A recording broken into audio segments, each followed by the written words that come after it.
Greetings, wise ones. It's Melissa from 8th House Wisdom.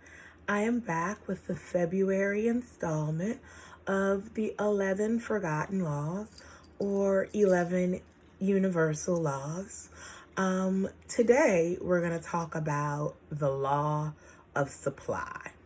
So, the law of supply says the universe is the source of unlimited supply.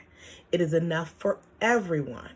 If we focus on abundance, our feelings, emotions, and actions, eventually we attract abundance into our lives.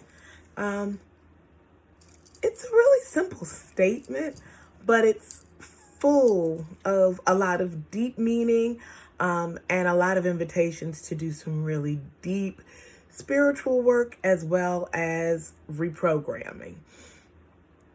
When it comes down to the law of supply, I'll use a really common idiom that everybody knows, and that's money doesn't go on trees. Lots of people say that money does not grow on trees. But from a universal law perspective, that is exactly the opposite of what really is going on. In fact, abundance is everywhere. Money is everywhere. Money is like the air we breathe, the water we drink, the ground we walk on.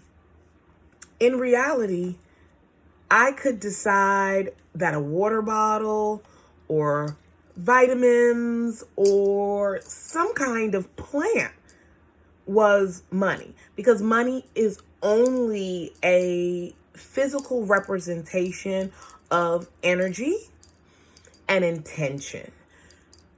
When you look back at certain native cultures, and particularly in my family's heritage, like Eastern Native American tribes and Algonquin who used wampum.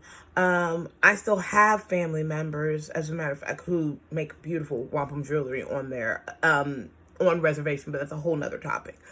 My point is, wampum used to be the form of money in the Eastern Seaboard prior to the establishment of the United States of America.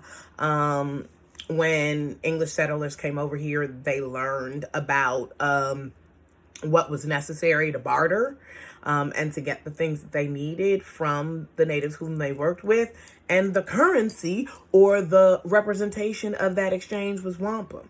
At this point in time in our country, we use paper bills. So it can change. And one of the things that caused the crash of the wampum-based economy was once they figured out how to source it and how to make more of it, they did so without a serious level of intention behind it. So it eventually devalued the money. It devalued the energy. And so it no longer ended up being effective currency. And I think about also, I speak Spanish. So I think about, they call dinero efectivo, they're talking about money being effective, versus other forms of money, credit, debt, savings, income. But the long and the short of this is that there's always an amazing supply waiting to meet our needs. The only gap or distance put between us and the supply that we need is our thinking and our programming. So, going back to my first statement, if you're one of those people who believes that money doesn't grow on trees, and that there isn't a significant or abundant and limitless supply of energy and intention exchange to go around, then the things that you are waiting for to pay bills and to move ahead take so much longer to come into your existence and to be able to be utilized. Why? Because energy, just like anything else, works on universal laws of attraction. So thoughts of money not growing on trees, there's not enough, you just don't understand how difficult it is, I have to work for every dollar. Thoughts of limits, thoughts of lack begin to create a vibration that push your supply further away from you. And that becomes a snowball effect, because as you have those thoughts, your energy wanes. Not only does your energy wane, but your emotions then follow. So you move from a place of being happy and content and having positive feelings about supply, be that money, food, friends, or anything. You move from that space of feeling like it's possible, I'm going to get it, it's wonderful, I'm waiting for it, to feeling like, why does this always happen to me? Why am I always being blocked? Why is it always so difficult for me to accomplish what I want? And then you actually bring that experience into your life. Once your thoughts and your energy shift into that space, the universe matches it, because that's the frequency that you've decided to get on. So when you're in a space, when you actually are in need of supply, you need to visualize it. You need to visualize the fact that you already have the supply. Try to visualize it in as rich and great detail as you can. Imagine checks being put into your bank account. I frequently use, and it was recommended by one of my best friends and an awesome hypnotherapist, Share Profit, the secret to money game. And that's a great way for me to visualize money. You get a check every day, and you're required to spend all of that money in order to get your check the next day. So it really begins to teach you about money vibration and about the law of supply, because you wake up and pretty much every day, bam, there's a check there for you. And funny enough, in today's day and age, since most of us never even touch our money, it feels as real as getting a direct deposit. I think the challenge is the amounts increase daily, and you are required to spend it all. So when you're first starting out, it's easy to spend $500, and it's easy to spend $1,400. But when you start getting up into the tens of thousands of dollars, that's when people's negative vibrations about beliefs on supply get activated. And that's when they're faced with being given an abundance of something and not really having the programming or the thinking to know how to actually put that into action.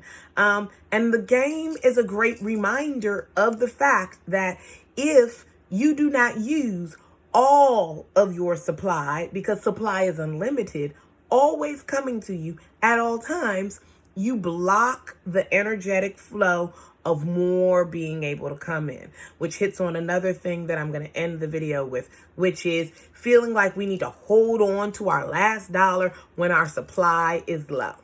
Well, you have to think from an energetic perspective. If I'm holding on to my last dollar when my energy flow is low, what am I telling the universe? I'm telling the universe I'm a hoarder. I'm telling the universe that I actually don't believe in unlimited supply. I don't believe that there's enough for everyone. I don't believe that more is coming. And so even if you have conscious thoughts and rhetoric around and are affirming money is coming to me and, it's so great and I'm going to have this stuff. If you are holding on to this just in case, just to make sure, well, your money's going to hold on too. When you are ready to release it, the money may come. Or you just may delay the arrival of your supply. So I want to end this particular video with an affirmation that is a really powerful affirmation for the law of supply. And it is from Bob Proctor as well. And it is, I am so happy and grateful that now that I have money coming to me from multiple sources in increasing quantities on a continuous basis.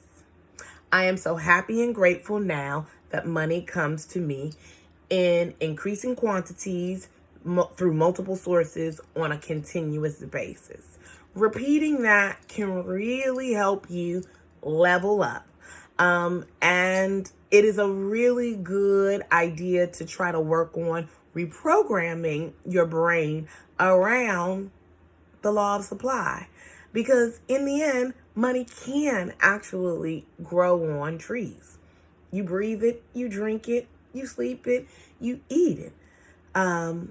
It's all about your mindset and how your mindset affects your energy. So I'm gonna sign off. I'm wishing you guys a lot of light and love. Please make sure that you comment and leave me questions about any of the concepts that or statements that I've made that you want me to explain more. Make sure you send this and tag your friends in it so that they know, because I plan for the entire year of 2020 to plant seeds for all of my followers in terms of how we get into utilizing universal law to make this not only the best year yet, but the start of the best decade yet. So have a great one.